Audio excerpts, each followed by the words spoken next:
South Africa has been grappling with rolling power cuts for over a decade.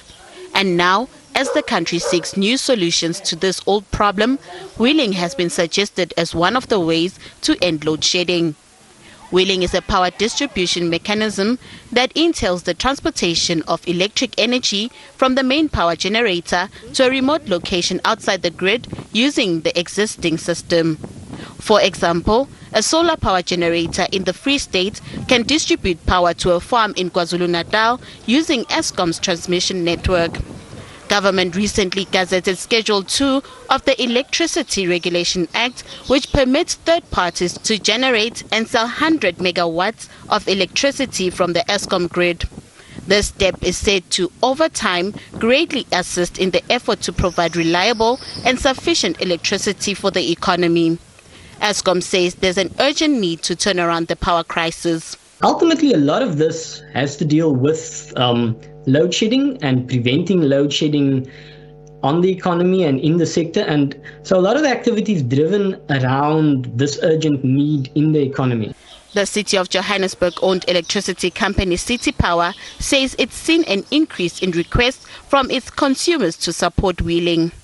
I must admit the pressure to support wheeling has always been there, and I haven't yet seen an increase in the requests because of the licensing relaxation.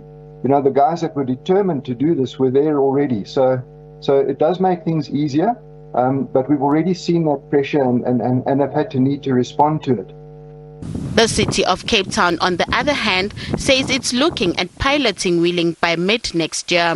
Everybody wants to know what the time frame is.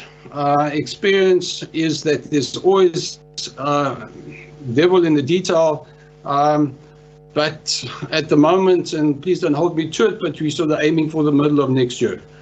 On the financial sector side, Netbank says it supports wheeling as it will reduce the disruptions to the economy. So there's this really big requirement for wheeling to allow access to or allow clients to access 100% sort of green energy. Hopefully with that it'll relieve sort of stress on the grid. Paul mentioned a lot around sort of storage. With storage, energy balancing or systems balancing will allow us to get more stability in the grid and sort of slowly start doing away with load shedding and the massive disruption that has on the broader economy. For now, South Africans only have Eskom as their main power supplier. But in the future, there's likely to be more and greener options to choose from.